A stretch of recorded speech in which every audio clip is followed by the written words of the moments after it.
Welcome to this video, and thank you for being here, because what you're about to watch isn't just a summary.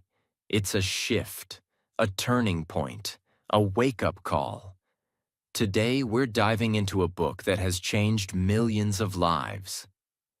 A book that reveals why some people succeed and others struggle, why we stay stuck in the same patterns for years, and how you can change your life by changing one powerful thing: your habits. The book is The Power of Habit by Charles Duhigg, and this might be the most important video you'll watch this year. Why this book matters so much. Every single day, you wake up and do hundreds of things. Some good, some bad, some you're proud of, some you regret. But here's the truth. Most of the things you do, from brushing your teeth, checking your phone, getting angry, procrastinating, eating junk food, giving up on your goals, they're not choices. They're habits, automatic, unconscious, repeated over and over. And the scariest part? Most people never stop to ask, why do I do what I do? This book answers that question, clearly, powerfully, and scientifically. It doesn't just talk about motivation. It explains the invisible loop that runs your entire life. And once you understand it, you gain control. You can stop wasting time. You can stop sabotaging yourself. You can stop making promises you don't keep. You can build new habits, real discipline, long-term success. That's why this summary isn't just information, it's transformation. In this video, you'll learn the science behind habits and how they control you without you knowing, how to break bad habits and build new ones, the secret used by athletes, CEOs, addicts, students, writers, and even companies like Starbucks and Apple, why willpower isn't enough and what actually works instead. And most importantly, how to become someone who doesn't just change temporarily, but transforms permanently. If you're learning English, this video is perfect for you, because you won't just improve your mindset, you'll also improve your listening skills, your vocabulary, and your sentence understanding, all in one experience. This is how real learning happens. By listening to powerful content that speaks to your heart in clear, emotional English that stays in your memory forever. So listen closely, take notes, let the words sink in, and let's begin the journey. Lesson 1. The habit loop. Cue, routine, reward. This is the foundation of everything. If you understand this, you understand your entire behavior. Charles Duhigg explains that every habit, whether good or bad, follows a pattern. It's called the habit loop, and it has 3 parts. 1. Cue, the trigger, something that reminds your brain to start the habit. 2nd, routine, the behavior, what you actually do. 3rd, reward, the result, what your brain gets and why it wants to repeat it. Let's break it down with a simple example. Imagine you always eat chocolate at 4 p.m. The cue might be the time, 4 p.m. Or maybe it's boredom or stress. The routine is walking to the fridge, opening it, and grabbing chocolate. The reward is the taste, the feeling of relief, the moment of pleasure. Now here's the problem. Your brain starts to expect that reward. So tomorrow at 4 p.m., your brain whispers, "Where's my chocolate?" And you repeat it again and again, until it's no longer a choice. It's a habit. This applies to everything: checking your phone, skipping the gym, smoking, gossiping, even your morning routine. It's not about willpower. It's about loops. Once you understand the loop, you can change the routine and keep the cue and reward the same. So instead of eating chocolate when you're stressed, you go for a walk, or drink water, or meditate. Same cue, new routine, better reward. That's how you break the loop, by replacing the middle. Lesson 2. Craving is the real power behind your habit. This is where it goes deeper. Most people think habits are just about doing something again and again. But what actually keeps the habit alive is the craving. Craving is what makes your brain feel excited before the habit even starts. It's what makes your body feel anxious until you do it. Let's go back to the chocolate example. You're not addicted to the chocolate itself. You're addicted to the feeling you crave before you eat it. That moment of peace, that taste, that escape. Companies know this. Think about toothpaste. Did you know toothpaste never needed foam or mint? But companies added it, so your brain would crave that fresh, tingly feeling. Now you don't feel clean unless it's minty. That's craving. Or look at social media. The cue? Your phone buzzes. The routine? You open the app. The reward? A like, a message, a notification. But what keeps you coming back? Craving the attention, craving the dopamine, craving the connection. Here's the truth. You can't control what you crave unless you bring awareness to it. The moment you feel that pull, pause. Ask, what am I actually craving? Is it food or comfort? Is it scrolling or escape? Once you name the craving, you reduce its power. That's the second step in mastering your habits, understanding what your brain is really chasing. Because once you replace the craving, you break the addiction. Lesson 3. The golden rule of habit. Change. Change the routine. Keep the cue and reward. This lesson is the core of real transformation. It's not enough to try harder.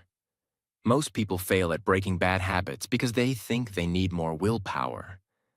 But this book reveals something far more practical and powerful. You don't need to erase the habit. You need to rewire it. The cue will still come. The reward will still matter. But you change the routine in between, the part you control. Let's take a real-life example from the book. There's a man named Bill Wilson. He was an alcoholic. Every day after work, he went to a bar. The cue was stress. The routine was drinking. The reward was relaxation. He tried to quit drinking many times, but each time, the cue, stress, remained. So he always went back. One day something changed. Instead of going to the bar, he called a friend. They talked for 30 minutes. He laughed. He felt lighter, less lonely. That was the breakthrough. Same cue, stress, new routine, conversation, same reward, emotional relief. And that's how Alcoholics Anonymous was born. It's built on this golden rule. Keep the cue and reward, but replace the routine. This works for everything. If you smoke because you feel anxious, replace smoking with deep breathing or a walk. If you scroll social media because you feel bored, replace it with reading or journaling. If you eat junk food at night because you feel empty, replace it with calling someone you love. The key is, you don't break habits by fighting them. You redirect them. Think of it like a river. You don't block the flow. You dig a new path. You must become a builder of new routines. Routines that lead to the same emotional reward, but through actions that build you, not destroy you. This is how change happens. Not overnight, but over and over, by replacing one damaging routine with a powerful one. Lesson 4. Keystone habits. The habits that change everything. This might be the most powerful idea in the entire book. Not all habits are equal. Some habits are so important, so foundational, that changing just one of them starts a ripple effect across your whole life. These are called keystone habits.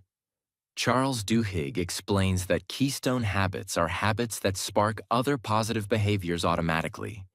They act like dominoes. One falls, and many others follow. Let's take an example. Story. Lisa, the woman who transformed everything.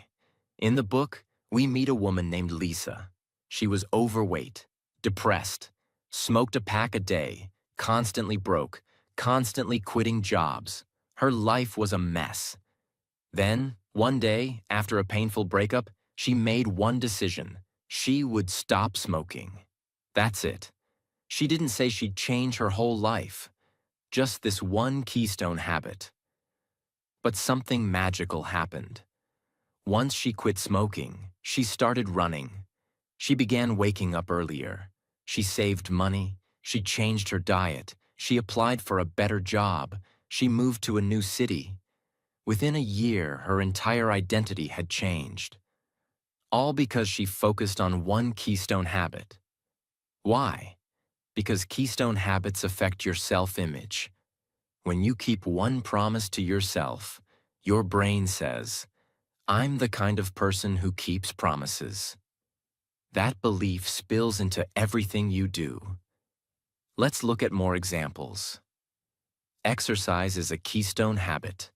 People who exercise regularly tend to eat healthier, sleep better, procrastinate less, and even spend less impulsively. Making your bed is a keystone habit. It sounds silly, but it creates a feeling of order. It sets the tone for discipline. Studies show people who make their bed are more productive and feel more in control. Writing a gratitude journal is a keystone habit. It leads to better mood, less anxiety, improved relationships, because your brain gets trained to focus on what's working. The power of keystone habits is this. They don't just change what you do. They change who you believe you are. That's why this lesson is life-changing. You don't need to change 100 things today. You need to identify just one keystone habit and give it everything. Choose a habit that you can do daily, feels meaningful, builds your identity, then do it again and again, and watch your life shift, quietly, powerfully, and permanently. Lesson 5. Willpower is a muscle. The more you use it, the stronger it gets. Most people believe that willpower is something you're either born with or not. They say things like, "I just don't have discipline. I can't control myself. I always give up. Some people are just stronger than me." But Charles Duhigg destroys this myth. He explains that willpower is not a talent. It's not luck. It's not magic. Willpower is a muscle. And just like any muscle, it gets tired when overused, but it gets stronger when trained. Let's look at one powerful example from the book. There was a group of researchers who ran an experiment. They brought two groups of people into a room. Both groups were hungry. One group was offered chocolate chip cookies. The other group was told they could only eat radishes. The radish group had to sit there, resisting the delicious smell of cookies while they munched on bland vegetables. Later, both groups were given a puzzle to solve. It was a nearly impossible task. And the real test wasn't who could solve it, but who would try the longest before giving up. The result? The people who had resisted the cookies gave up on the puzzle much faster. Why?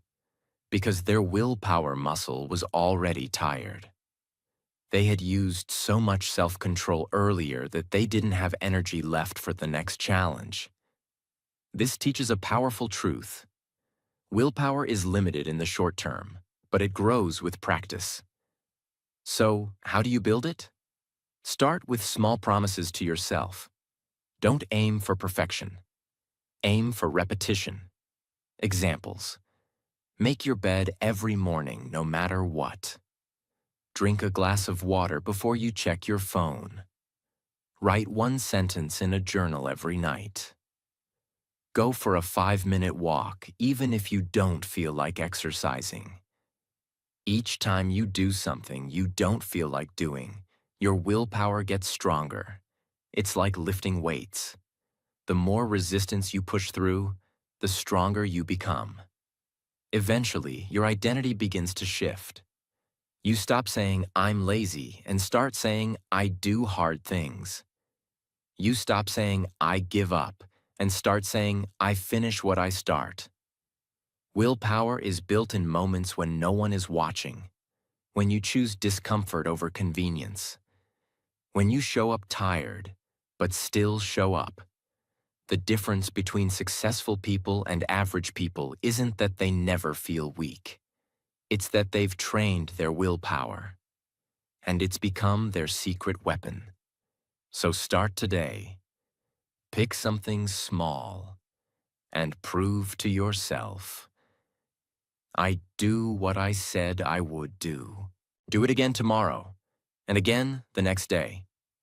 And one day, when life throws something huge at you, you'll be ready, because you didn't wait for strength. You built it. Lesson 6. The role of belief. Why you must believe change is possible. This might be the most emotional and spiritual part of the entire book.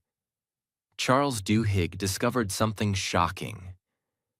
Even when people understand the habit loop, even when they learn how to change routines, even when they have strong willpower, they still fail. Why?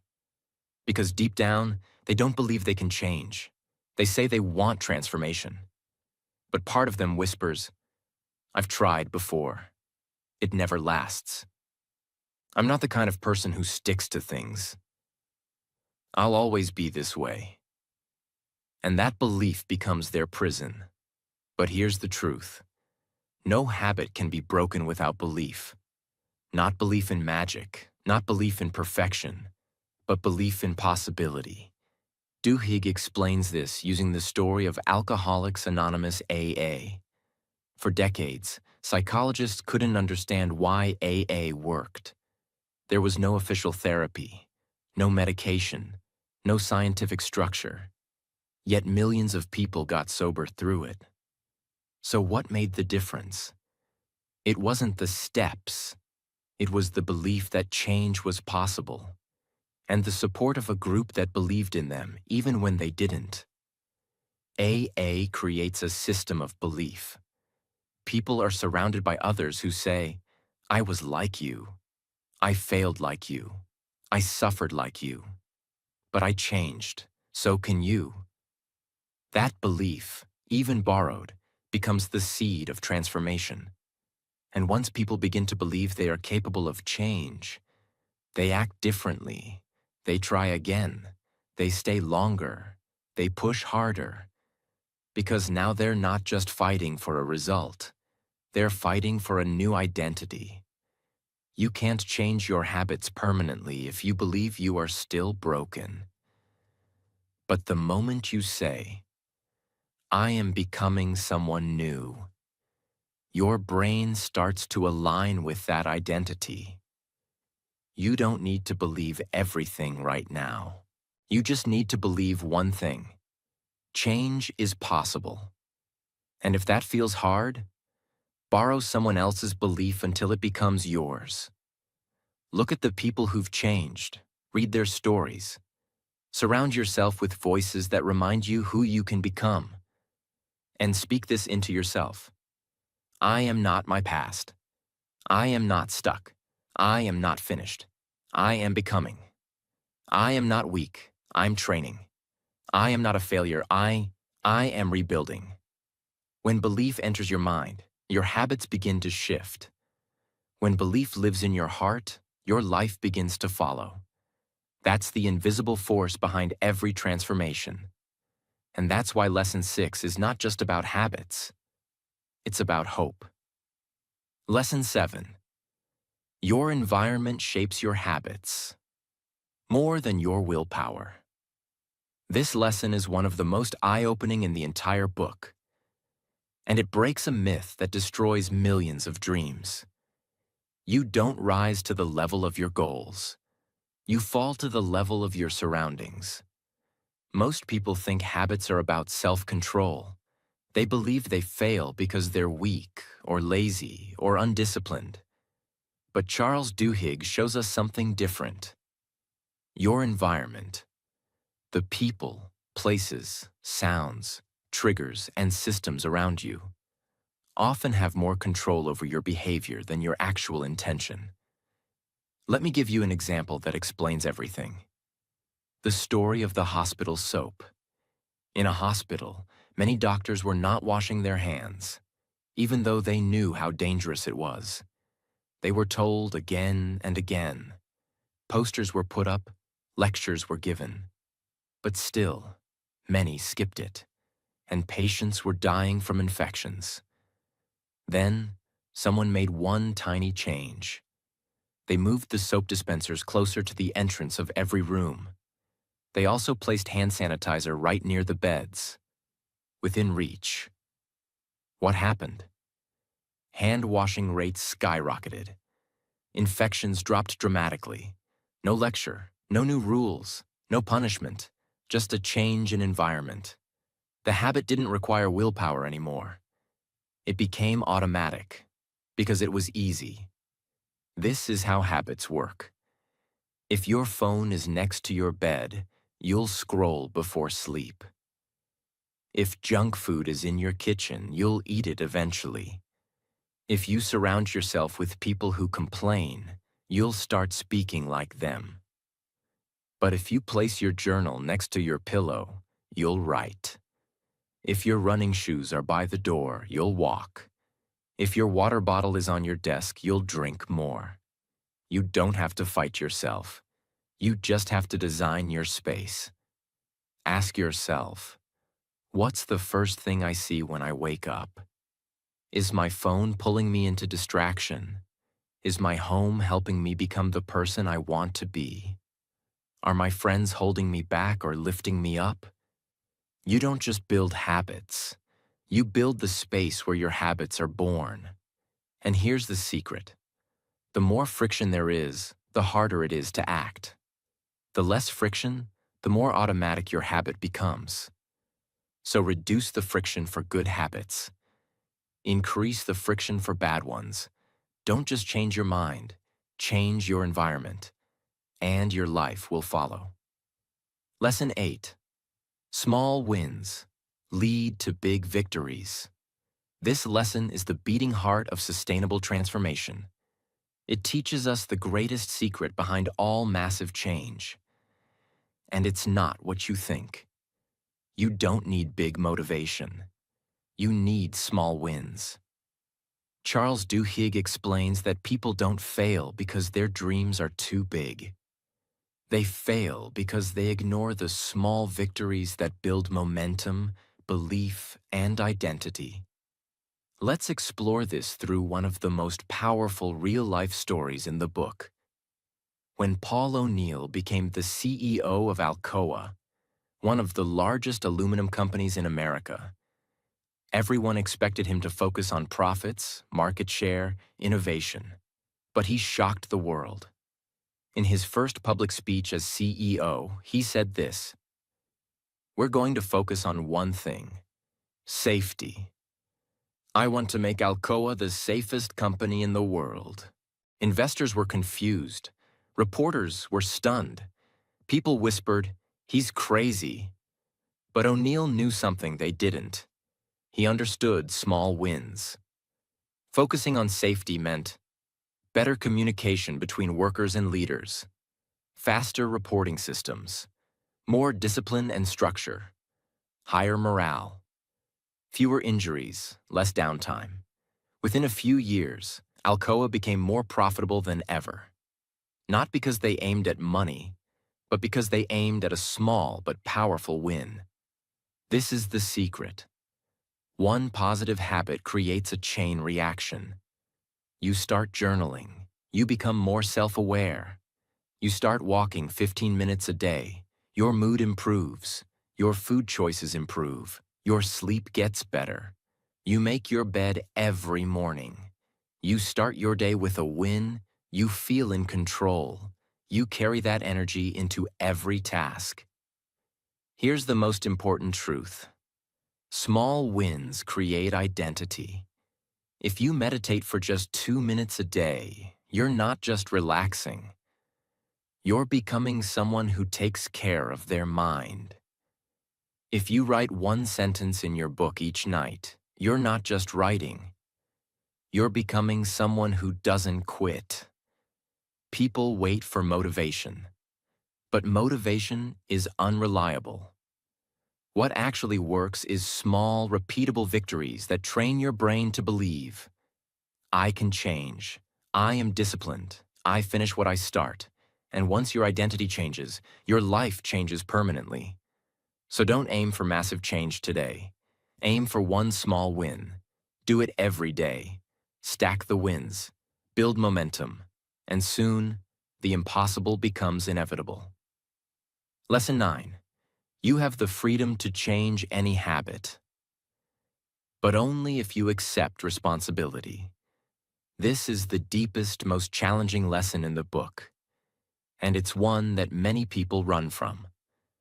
You are not your habits, but your habits have become your life.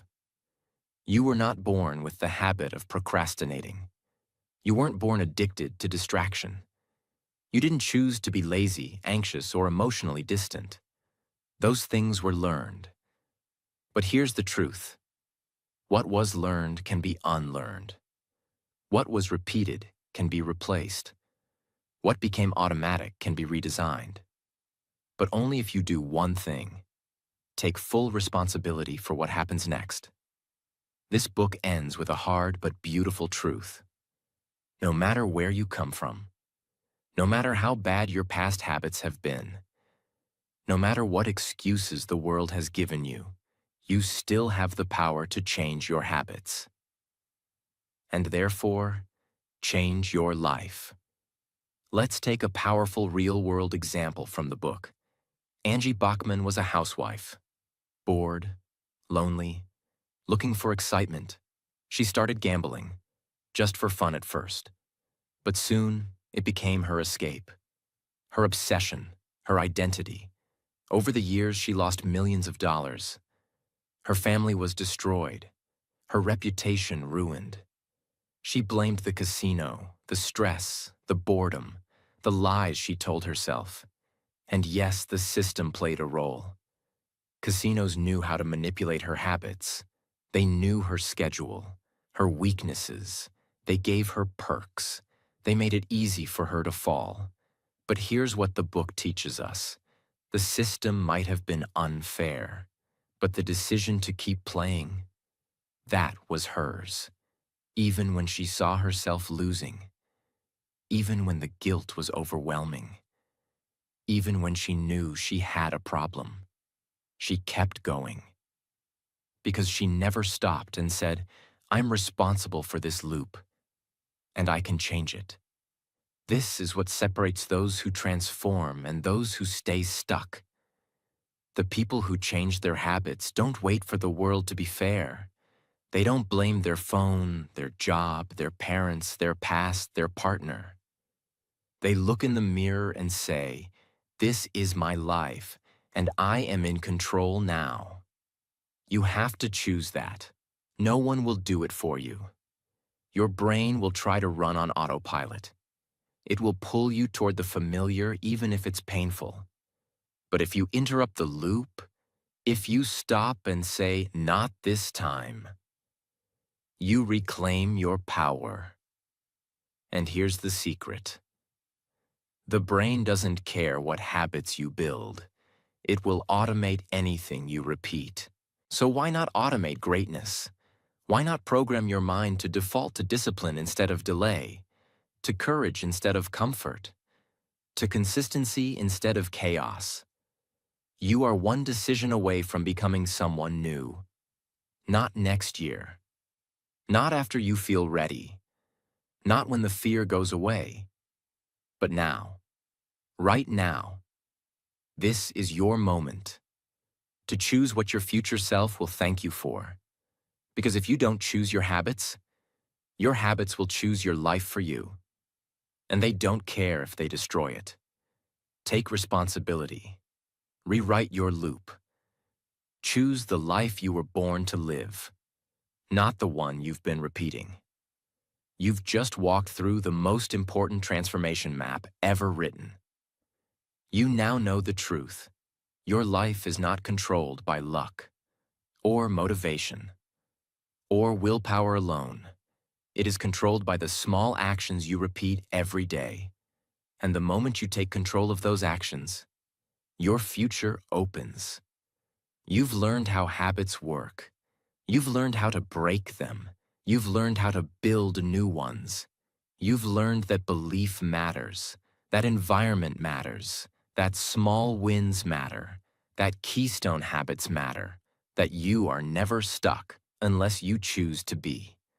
Now it's time to do something most people never do. Apply it, use it, live it. This video wasn't just a summary, it was a mirror. And if you listened closely, it reflected a version of yourself that you've forgotten. The one that still believes. The one that still tries. The one that still has fire left in them. That person is still there. You don't need permission. You don't need more time. You need one thing: to take one habit and begin. One new action, one new decision, one loop rewritten, and your entire life begins to shift. It won't be easy, but it will be worth it. Now, before you go, I want to remind you of something important. If this video spoke to your heart, if it gave you even one moment of clarity, if you felt seen, understood, or inspired, then I invite you to subscribe. Because on this channel, we don't just read books. We build better lives through them. We take the wisdom of pages and turn it into action, into power, into real change.